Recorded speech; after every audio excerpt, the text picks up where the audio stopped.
Hello everyone, कैसे हैं आप लोग। आई होप आप अच्छे होंगे। इस वीडियो में हम पढ़ने वाले हैं डेटा स्ट्रक्चर के प्रीवियस ईयर क्वेश्चन के बारे में। तो चलिए देखते हैं क्या है इसमें।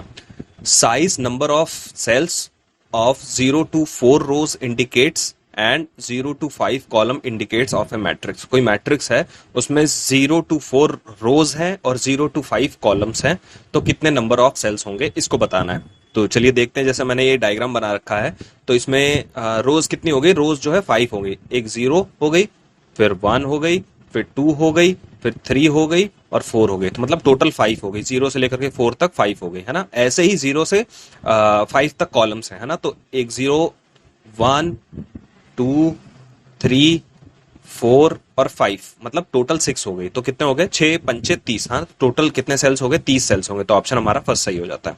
ठीक है। ऐसे ही इस पे लिखा हुआ है number of different binary array, है ना। An array in which each cell can store 0 और 1 is called binary array of order n into n अगर हमारी ऑर्डर होगी तो कितने बाइनरी एरे बन सकते हैं। ठीक है, कितने बाइनरी एरे बन सकते हैं। ठीक है, तो आप जानते हैं कि n into N binary array बनाने के लिए हमें n रोज लगेंगी, n कॉलम्स लगेंगी। तो हम कोई वैल्यू ले लेते हैं, जैसे कि हमने 3 इंटू 3 ले लिया, है ना। तो 2D एरे में हम इसको पहले हम रिप्रेजेंट करके दिखाते हैं कि अगर हम 3 इंटू 3 एरे लेंगे तो किस तरीके से दिखा। जैसे कि ये 3 रोज हो गई, 1 रो, 2 रो और 3 रो, है ना। और 3 कॉलम्स हो गई, 1, 2 और 3 कॉलम्स हो गए ना। 3 रोज 3 कॉलम, तो टोटल नंबर ऑफ कितने एलिमेंट्स हो गए इसमें, 9 एलिमेंट्स हो गए। ठीक है ना। तो अब इसमें ये पूछ रहा है कि 3 n इंटू n अगर हमारे पास ऑर्डर है तो कितने बाइनरी एरे बन सकते हैं। ठीक है, कितने बाइनरी एरे बन सकते हैं। और उस बाइनरी एरे के अंदर जो डेटा स्टोर होगा, जैसे इसमें डेटा स्टोर हुआ है 1 2 3 4 5 6, है ना। तो इसमें यह बोला गया है जो डेटा स्टोर होंगे या तो 1 स्टोर होगा या 0 स्टोर होगा या दोनों स्टोर हो सकते हैं। तो कितने नंबर ऑफ वेज से हम बाइनरी एरे बना सकते हैं। ठीक है, तो हम समझते हैं पहले कि अगर हमारे पास 2 इंटू 2 ऑर्डर का होगा, 2 इंटू 2 ऑर्डर का होगा, मान लो कोई बाइनरी एरे, तो कितने एरे बन सकते हैं। तो 2 इंटू 2 ऑर्डर का बनाना है तो 2 इंटू 2 ऑर्डर मतलब कितने एलिमेंट्स हो जाएंगे, 4 एलिमेंट्स हो जाएंगे। तो एक तो इस तरीके से हम बना सकते हैं, ठीक है, एरे। एक हम इस तरीके से बना सकते हैं, एक हम इस तरीके से बना सकते हैं, एक हम इस तरीके से बना सकते हैं, एक हम इस तरीके, मतलब इतने तरीके से हम 0 और 1 को फिल कर सकते हैं। ठीक है, इतने हम तरीके से बना सकते हैं। फिर हम इस तरीके से ऐसे टोटल हम 16 जो है 16 हम बाइनरी एरे बना सकते हैं अगर 2 इंटू 2 ऑर्डर का होगा। अब वही अगर n इंटू n ऑर्डर है तो कितने बाइनरी एरे बनेंगे। तो ऑप्शन हमारा 2 सही हो जाता है। ऑप्शन मतलब 2 की पावर n इंटू n, क्योंकि आप इसमें करके देख लीजिए, है ना। n की वैल्यू अगर आप 2 डालेंगे तो 2 की पावर 2 इंटू 2 4 हो जाएगा, तो टोटल मतलब 16 हो गई, 60, है ना। तो ये 16 हमारा सही है। ठीक है, फिर वैसे ही अगर आप 3 इंटू 3 का लेंगे, है ना, 3 इंटू 3 का, तो कितना हो जाएगा, 2 की पावर 9। ठीक है, तो कितने हो जाएंगे, इसको काउंट कर लीजिए। 2 दूनी 4, 8, 16, 32, 64, 128, 256, 512, है ना। तो 512 तरीके से जो है हम बाइनरी एरे बना सकते हैं जिसमें 0 और 1 फिल हो सकता है। तो इस तरीके से हमारा ऑप्शन 2 करेक्ट हो जाता है। ठीक है, चलिए, विच of the following option has a linear data structure. Linear data structure कौन से हैं, तो पहले हम समझ लेते हैं डेटा स्ट्रक्चर कितने टाइप के होते हैं। एक तो लीनियर डेटा स्ट्रक्चर होता है डेटा स्ट्रक्चर में, एक नॉन लीनियर डेटा स्ट्रक्चर होता है। ठीक है, लीनियर डेटा स्ट्रक्चर में एरे आता है, स्टैग आता है, क्यू आता है, लिंक लिस्ट आता है। ये सब जो है लीनियर डेटा स्ट्रक्चर कहलाते हैं। और जो नॉन लीनियर डेटा स्ट्रक्चर होते हैं वो ग्राफ्स होते हैं और ट्रीज होती हैं। ये नॉन लीनियर डेटा स्ट्रक्चर। अब इसमें पूछा है कि लीनियर डेटा स्ट्रक्चर कौन है, तो लीनियर डेटा स्ट्रक्चर हमारा ग्राफ तो हमारा नॉन लीनियर डेटा स्ट्रक्चर है ना। बाइनरी ट्री हमारा नॉन लीनियर है, टर्नरी ट्री हमारा नॉन लीनियर है, तो हमारा स्टैक सही है। तो ऑप्शन 3 हमारा सही है। फिर इसके बाद ये लिखा, which of the following operation are done on a stack, then what will be the sequence of institutions, push 4, push 9, pop, push 5, pop pop, है ना। तो इसको हम करके देखते हैं कि कैसे ये सॉल्व होगा। तो हम पहले एक स्टैग लेंगे, हमने एक स्टैग ले लिया, उसमें हमने पहले पुश किया, मतलब कोई 4 हमने उसमें डाला तो हमने 4 डाल दिया। फिर इसके बाद बोल रहा है पुश 9, फिर हमने 9 को उसमें डाल दिया। फिर इसके बाद कह रहा है पॉप करो, पॉप मतलब निकालना, है ना। तो हमने फिर इस बार 9 को निकाल दिया, पॉप कर दिया। फिर ठीक है, फिर इसके बाद कह रहा है 5 डालो, फिर हमने 5 और डाल दिया इसके अंदर, ठीक है। फिर कह रहा पॉप करो, मतलब ये पॉप करना, तो फिर 5 को हमने निकाल दिया। फिर कह रहा है पॉप करो, तो फिर हमने 4 को निकाल दिया। तो अब इसमें सीक्वेंस बताना है, तो पहले 9 होगा, फिर 5 होगा, फिर 4 होगा। तो पहले 9 5 4 है ना, तो ऑप्शन 1 हमारा सही हो जाता है। ऐसे ही दूसरा ऑप्शन देखते हैं, which of the following operation done on the queue then what will be the sequence of institution. जब हम इस तरीके से हम फिल करेंगे, तो आप जानते हैं क्यू कैसा होता है। क्यू में जो फ्रंट होता है ना, फ्रंट से डेटा निकलता है और बैक से डेटा इंटर होता है। तो आप ये क्यू जानते हैं, तो हम क्या करते हैं, पहले पुश करते हैं 2 को। तो हमने क्यू ले लिया, ये हमारा क्यू है, इसमें हमने 2 को हमने इसमें एंटर किया। फिर इसके बाद बोल रहा है 5 को पुश करो, फिर हमने 5 को पुश कर दिया। फिर कह रहा है पॉप करो, तो मतलब पॉप करना मतलब 2 को निकाल लेना, तो हमने 2 को निकाल दिया। फिर कह रहा है 8 को पुश करो, नहीं 2 बार पॉप है ना, 2 बार पॉप है, तो हमने पहले 2 को निकाला, फिर हमने 5 को निकाल दिया, ठीक है। फिर इसके बाद कह रहा है पुश करो 8 को, फिर हमने 8 को यहां पुश कर दिया। फिर बोल रहा है 6 को पुश करो, फिर हमने 6 को पुश कर दिया। फिर कह रहा है पॉप पॉप 2 बार पॉप करो, तो पहले हमारा क्या निकलेगा, 8 निकलेगा, फिर इसके बाद हमारा 6 निकलेगा।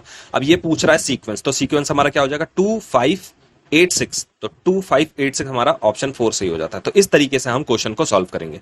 अब लिखा है विच of the following data retrieval policy is following by the Stag, है ना। डेटा जो हमारा निकलता है स्टैग में, वो किस तरीके से निकलता है, तो डेटा कैसे निकलता है, जो सबसे पहले गया है वो सबसे बाद में आएगा, मतलब first come in last out, first come in last out, है ना। तो ऑप्शन देख लेते हैं, इस पे क्या लिखा है, इसमें लिखा है लास्ट कम फर्स्ट आउट। हाँ, तो जो सबसे लास्ट में जाएगा वो सबसे पहले आएगा, है ना। जो सबसे ऊपर वाले जो सबसे पूरा ऊपर रखा है, क्योंकि आप जानते हैं स्टैग में ऐसे स्टैग होता है, तो सबसे पहले डेटा यहां गया, फिर डेटा यहां गया, फिर डेटा यहां गया, फिर डेटा यहां गया, फिर डेटा यहां गया। तो सबसे लास्ट में डेटा कौन सा है, ये वाला डेटा आया, है ना। तो सबसे पहले कौन सा डेटा निकलेगा, यही वाला डेटा निकलेगा, है ना। तो इसमें ये लिखा है लास्ट कम, जो लास्ट में आया है वो सबसे पहले जाएगा, तो हमारा ऑप्शन 2 सही हो जाता है। विच of the following option is use of Q, Q का क्या यूज है ना, क्यू का यूज बताना है, ठीक है। इसमें लिखा working of recursive function, recursive function को चलाने के लिए हम स्टैक का यूज करते हैं। जो स्टैक होता है,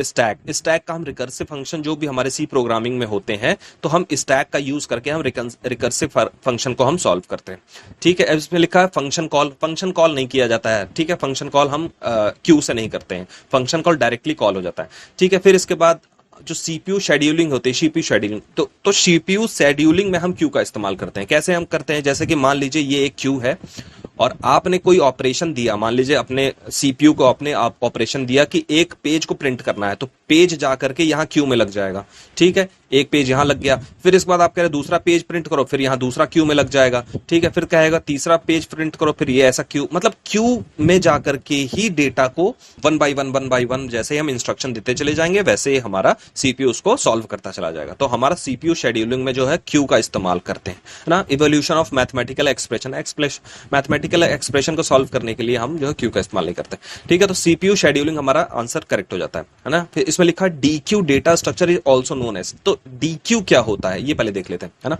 तो क्यू क्या होता है, क्यू आप जानते हैं कि सबसे पहले जो लाइन में आएगा वो सबसे पहले निकलेगा, तो ऐसे ये है, ये क्यू में लगे हुए हैं, है ना।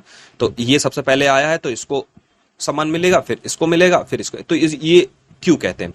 और जो डीक्यू क्या होता है, डीक्यू डेटा स्ट्रक्चर, डीक्यू ये होता है कि कोई आदमी ऐसा है जो बहुत खास है, तो उसको लाइन में लगने की जरूरत नहीं है, वो आगे वाली लाइन में खड़ा होकर के सामान ले सकता है, ठीक है। एक तो ये कंडीशन हो गई, और एक ये कंडीशन हो गई कि जो आदमी पीछे आया है, मतलब पीछे से इंटर हुआ है, और उसको सामान मान लीजिए बाई चांस नहीं लेना है, तो वो पीछे की तरफ से ही निकल सकता है, पीछे की तरफ से ही निकल जाएगा, कहेगा कि नहीं मुझे सामान नहीं चाहिए, तो पीछे की तरफ निकल जाएगा। इसको हम क्या बोलते हैं, डीक्यू डेटा स्ट्रक्चर बोलते हैं। मतलब हमारा जो है हमारा जो डिलीशन फ्रंट से भी हो सकता है, मतलब आगे से भी डिलीशन हो सकता है और पीछे से भी डिलीशन हो सकता है ना। तो ये मान लीजिए हमारा फ्रंट है 70, तो यहां से भी डेटा को हम डिलीट कर सकते हैं, और पीछे से जो आया है इसको हम डिलीट कर सकते हैं, ठीक है। तो इसको हम क्या बोलते हैं, इसको हम बोलते हैं डीक्यू डेटा स्ट्रक्चर। तो डीक्यू डेटा स्ट्रक्चर को हम क्या बोलते हैं, डबल क्यू बोलते हैं, इसको हम क्या बोलते हैं, डबल क्यू बोलते हैं। तो ऑप्शन हमारा फर्स्ट सही हो जाता है। तो D queue also known as double ended queue, है ना। तो इसको हम क्या बोलते हैं, डबल एंडेड क्यू बोलते हैं। तो हमारा ऑप्शन पहला सही हो जाता है। फिर लिखा विच ऑफ द, अब इसमें डीबीएमएस की बात कर रहा है, अब डीबीएमएस के जितने भी क्वेश्चन आए हैं वो हम देखेंगे। विच of the following is not database management system, है ना। इन ऑप्शन में से डेटाबेस मैनेजमेंट सिस्टम कौन सा नहीं है, ठीक है, तो ऑप्शन हमारा 2 जो MongoDB है ये हमारा डेटाबेस मैनेजमेंट सिस्टम नहीं है। क्यों नहीं है, चलिए देखते हैं। It is classified as a no SQL database. आप जानते हैं जो हमारा डेटाबेस मैनेजमेंट सिस्टम होता है वो एसक्यूएल बेस पे काम करता है ना। तो जो MongoDB है ये नो एसक्यूएल डेटाबेस पे काम करता है। Specially a document oriented database, ये एक तरीके का डॉक्यूमेंट ओरिएंटेड डेटाबेस होता है।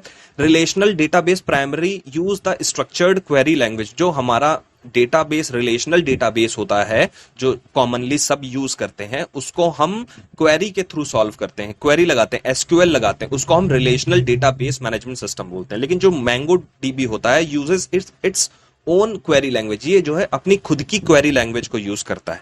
ठीक है, तो हमारा ऑप्शन 2 सही हो जाता है। MongoDB जो है डेटाबेस मैनेजमेंट सिस्टम नहीं है।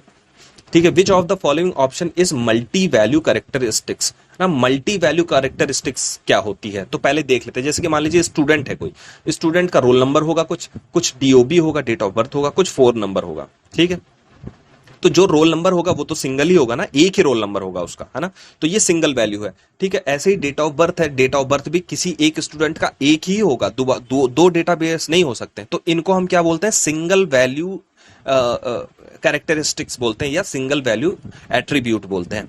लेकिन जो फोन नंबर है वो एक स्टूडेंट का 2 हो सकता है, तो इसको हम क्या बोलते हैं, मल्टी वैल्यू एट्रीब्यूट बोलते हैं। ठीक है, इसको या तो हम इसको बोल सकते हैं मल्टी वैल्यू एट्रीब्यूट या मल्टी वैल्यू कैरेक्टरिस्टिक्स बोल सकते हैं। ठीक है, तो आप ये समझ गए। तो चलिए इन ऑप्शन में से देखते हैं कि मल्टी वैल्यू कैरेक्टरिस्टिक्स कौन सा है। एज 2 है, सबका एक ही होता है, तो ये मल्टी वैल्यू नहीं हो सकता। ईमेल आईडी, हाँ ईमेल आईडी 2 हो सकती है, सबकी 2 हो सकती है, 3 हो सकती है, 4 हो सकती है। ठीक है, तो ये हमारा जो है मल्टी वैल्यू कैरेक्टरिस्टिक्स है। ठीक है, आधार कार्ड एक होता है, जेंडर एक होता है, तो ये हो नहीं सकता। तो ऑप्शन हमारा 2 करेक्ट हो जाता है। इसमें लिखा है एसक्यूएल इज क्या है। एसक्यूएल हमारा क्या है, एसक्यूएल एक रिलेशनल डेटाबेस मैनेजमेंट सिस्टम है। एसक्यूएल क्या है, एक रिलेशनल डेटाबेस मैनेजमेंट सिस्टम पे काम करता है, RDBMS पे काम करता है। तो ऑप्शन हमारा 4 करेक्ट हो जाता है। अब इसमें लिखा हुआ है, दूसरा क्वेश्चन है before commit work in DBMS, मतलब कमिट से पहले, है ना, क्या होता है। ठीक है, तो हम पहले ये देख लेते हैं कमिट का मतलब क्या होता है। कमिट एक कमांड है जो डेटाबेस में किए गए बदलाव को परमानेंटली रूप में सेव कर देता है ना। कमिट क्या है, एक तरीके का कमांड है जो कि डेटाबेस में किए गए बदलावों को परमानेंटली सेव कर देता है। पहले आपने बदलाव कर दिए, फिर आपने कमिट कमांड चलाई तो वो परमानेंटली डेटाबेस में स्टोर हो जाएगा। ठीक है, अब जैसे कि मान लीजिए एक एग्जांपल से समझ लेते हैं। जैसे कि सपोज आप कोई चीज डेटाबेस में इंसर्ट कर रहे हैं या किसी का नाम चेंज कर रहे हैं, अपडेट कर रहे हैं, या कोई चीज जो है एक्स्ट्रा लिखी हुई है उसको आप डिलीट कर रहे हैं, है ना। ये क्वेरी अगर आप रन कर रहे हैं तो जब तक आप कमिट नहीं करेंगे ये चेंज टेम्परेरी होते हैं। मतलब आपने मान लो आप इंसर्ट कर दिया कोई चीज, तो वो इंसर्ट तो हो गई लेकिन वो टेम्परेरी है ना, वो परमानेंट नहीं हुई है। ठीक है, तो सिर्फ ट्रांजैक्शन के अंदर विजिबल होंगे। जैसे ही आप उसको अपडेट करेंगे या इंसर्ट करेंगे तो वो आपको दिखाई देगा आपकी स्क्रीन पे, लेकिन डेटाबेस में वो जाकर के परमानेंटली स्टोर नहीं हुआ है। ठीक है, कमिट करते ही चेंज परमानेंटली डेटाबेस में स्टोर हो, और जैसे ही आपने अपडेट किया या इंसर्ट किया फिर इसके बाद आपने कमिट कमांड चला दी तो वो सीधे आपके डेटाबेस में परमानेंटली स्टोर कर देता है।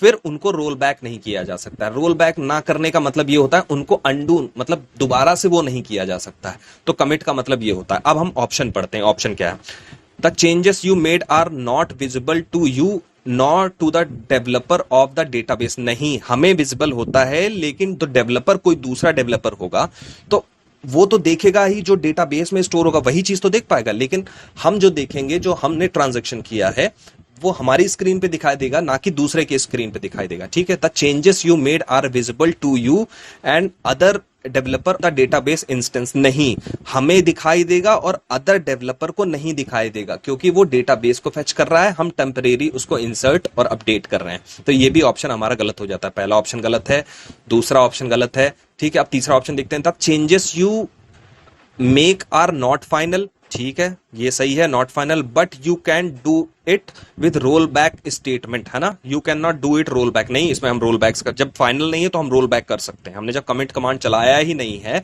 तो इसमें हम रोल बैक कर सकते हैं। तो ये भी ऑप्शन हमारा गलत हो जाता है। ठीक है, अब ये चौथा ऑप्शन देखते हैं। The changes made you are visible only to you, है ना, हमें दिखता तो है ही, but not other user of the database instance. हाँ बिल्कुल, क्योंकि दूसरे जो डेटाबेस डेवलपर है या डेटाबेस को फैच कर रहा है उसको नहीं दिखाई देगा। ठीक है, उसको मतलब उसको विजिबल नहीं होगा जो भी मैंने चेंजेस किया है बिफोर कमिट, मतलब कमिट जब तक हमने नहीं किया है तब तक हमें तो दिखाई देगा कि हमने अपडेट कर दिया है, लेकिन किसी दूसरा डेवलपर उसी डेटाबेस को फेच करेगा तो उसको उसमें चेंजेस नहीं दिखाई देंगे जब तक हम कमिट नहीं करेंगे। तो ऑप्शन हमारा 4 सही हो जाता है। ठीक है, तो इस क्वेश्चन को ऐसे सॉल्व करते हैं। ठीक है, अब इसमें लिखा हुआ है entity entity integrity constraint state that, है ना। एंटिटी इंटेग्रिटी कंस्ट्रेन क्या होता है, तो हम ये समझ लेते हैं क्या होता है। Entity integrity constraint specify that no attribute of primary key must contain a null value in any relation. किसी भी रिलेशन में नल वैल्यू जो है कंटेन नहीं करेगा, उसको हम क्या बोलते हैं, एंटिटी इंटीग्रिटी कंस्ट्रेन, है ना। ठीक है, तो इसमें जैसे कि एक एग्जांपल दिया गया है, इसमें स्टूडेंट आईडी दी गई है, तो स्टूडेंट आईडी जो है एक प्राइमरी की है, मतलब प्राइमरी ये यूनिक है, मतलब कोई भी स्टूडेंट आईडी या उसका रोल नंबर ये एक यूनिक होता है, तो इसमें हम नल नहीं छोड़ सकते, जैसे यहां नल छोड़ दिया है इन्होंने, है ना। तो ये जो है इसको एंटिटी इंटीग्रिटी कंस्ट्रेन को सेटिस्फाई नहीं कर रहा है। ठीक है, इसको सेटिस्फाई नहीं कर रहा है, सेटिस्फाई करना चाहिए। तो इसका ऑप्शन पहले चेक करते हैं। The value of primary key must be unique in all tuples, नहीं गलत है, ये ऑप्शन नहीं होगा, क्योंकि जो must be unique all tuple, तो ये तो यूनिक होगा ही, बिल्कुल होगा। ठीक है, इसमें क्या होता था, वैल्यू ऑफ प्राइमरी की कैन नॉट बी नल, हाँ जो प्राइमरी की जो वैल्यू है वो नल नहीं होनी चाहिए, खाली नहीं छोड़ सकते। तो हमारा जो एंटिटी इंटेग्रिटी कंस्ट्रेन क्या कहता है कि हमारा जो प्राइमरी की है वो नल नहीं होना चाहिए, तो ऑप्शन हमारा 2 सही हो जाता है। ठीक है, इसमें लिखा है this relation does not satisfy the entity integrity constraint. तो ये जो रिलेशन है ना, ये जो मैंने एग्जांपल दिया, ये एंटिटी इंटीग्रिटी कंस्ट्रेंट को सेटिस्फाई नहीं करता है क्योंकि इसमें नल है। ठीक है, अगर इसमें नल नहीं होता तो ये एंटिटी इंटीग्रिटी कंस्ट्रेंट को सेटिस्फाई करता। ठीक है, अब ये देखते हैं which of the following is a atomic attribute. Atomic attribute कौन सा है। अब एटॉमिक एट्रीब्यूट क्या होता है, सिंगल वैल्यू जिसमें होती है, it hold a single value, absolute value जो होती है, बिल्कुल एक ही वैल्यू आ सकती है, 2 वैल्यू नहीं आ सकती है, उसको हम क्या बोलते हैं, एटॉमिक एट्रीब्यूट बोलते हैं।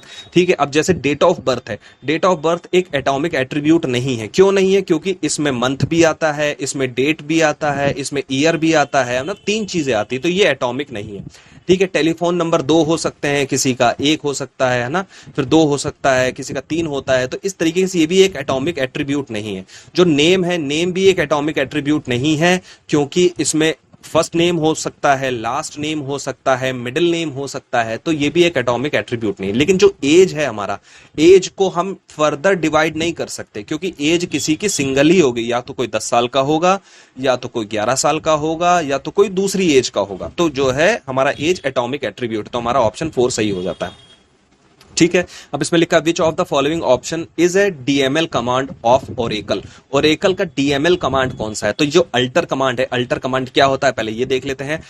एडिंग न्यू कॉलम, कोई नए कॉलम को जोड़ने के लिए हम जो है अल्टर कमांड का यूज करते हैं, और इसको हम क्या बोलते हैं, डेटा डेफिनेशन लैंग्वेज। ये किसके अंडर आता है, डेटा डेफिनेशन लैंग्वेज के अंदर आता है अल्टर कमांड। ठीक है, क्योंकि इसमें कुछ कॉलम को ऐड कर रहे हैं, तो मतलब डिफाइन कर रहे हैं। ठीक है, अब क्रिएट क्या आता है, किसी भी डेटाबेस को क्रिएट करने के लिए हम क्रिएट कमांड का यूज करते हैं, और ये भी डीडीएल कमांड के अंदर आता है, डेटा डेफिनेशन लैंग्वेज के अंदर आता है। फिर ड्रॉप कमांड किस में आता है, drop command delete the entire database in A MySQL, है ना, MySQL या ओरेकल, है ना। तो ड्रॉप जो होता है वो किसी भी एंटायर डेटा को डिलीट करने के लिए हम ड्रॉप कमांड का यूज करते हैं, और ये भी डेटा डेफिनेशन लैंग्वेज के अंडर ही आता है, डेटा डेफिनेशन लैंग्वेज के अंदर।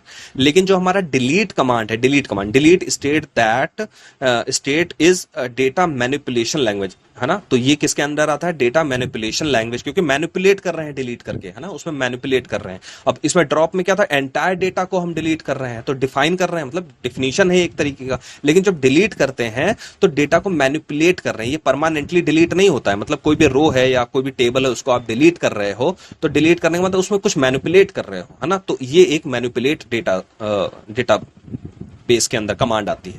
ठीक है, this specify the table from which record are to be deleted, है ना। तो किस रिकॉर्ड को आप डिलीट करना चाहते हो वो आप डिलीट कमांड से आप उसको डिलीट कर सकते हो। ठीक है, तो इस तरीके से जो है हम क्वेश्चन को सॉल्व करते हैं। अब इसमें एक और क्वेश्चन है, इसमें लिखा हुआ है 3 tier structure of A DBMS in ANSI spark extended spark मतलब स्पार्क का फुल फॉर्म बताना है, एक्सटेंडेड स्पार्क, है ना। तो हम पहले ये देख लेते हैं कि आंसर स्पार्क होता क्या है। तो अमेरिकन नेशनल स्टैंडर्ड इंस्टीट्यूट, फिर स्पार्क का क्या मतलब होता है, standard planning and requirement committee. ये एक ऐसी कमेटी थी जिन्होंने 3 टियर स्ट्रक्चर में जो है हमारा डीबीएमएस काम करता है। 3 टियर स्ट्रक्चर में डीबीएमएस हमारा काम करता है। कौन से 3 टियर होते हैं? 3 टियर, एक तो फिजिकल व्यू होता है पहला टियर, फिर कॉन्सेप्चुअल व्यू होता है दूसरा टियर, फिर तीसरा होता है इंटरनल लेवल, है ना। तो ये 3 टियर में काम करता है। तो जो फिजिकल लेवल होता है इसमें डेटा को कैसे स्टोर करते हैं इसके बारे में हम जानते हैं। कॉन्सेप्चुअल व्यू में हम क्या करते हैं, ओवरऑल लॉजिकल व्यू, है ना। लॉजिकल व्यू जैसे कि हम एसक्यूएल कमांड दे करके उसको लॉजिकली हम मान लो उसको हम कमांड दे रहे, मान लो कोई चीज इंसर्ट करनी है तो हम इंसर्ट कमांड दे करके, कोई डिलीट करनी है तो डिलीट का मतलब लॉजिकल व्यू की तरह हम जो है उसको हम ट्रीट करते हैं। और जब जो एक्सटर्नल व्यू होता है उसमें यूजर देखता है कि हाँ कौन सा आउटपुट हमें दिखाई दे रहा है। तो 3 जो है टियर में ये काम करता है। अब इसमें ये पूछा गया है कि स्पार्क का क्या मतलब होता है, ठीक है। तो स्पार्क का मतलब होता है standard planning and requirement committee. तो इसमें ऑप्शन कौन सा है, standard planning and requirement committee. तो ऑप्शन हमारा 2 सही हो जाता है। तो इस तरीके से जो है जितने भी 2016 में क्वेश्चन आए थे डीबीएमएस और डेटा स्ट्रक्चर के वो ये हो गए। So thank you.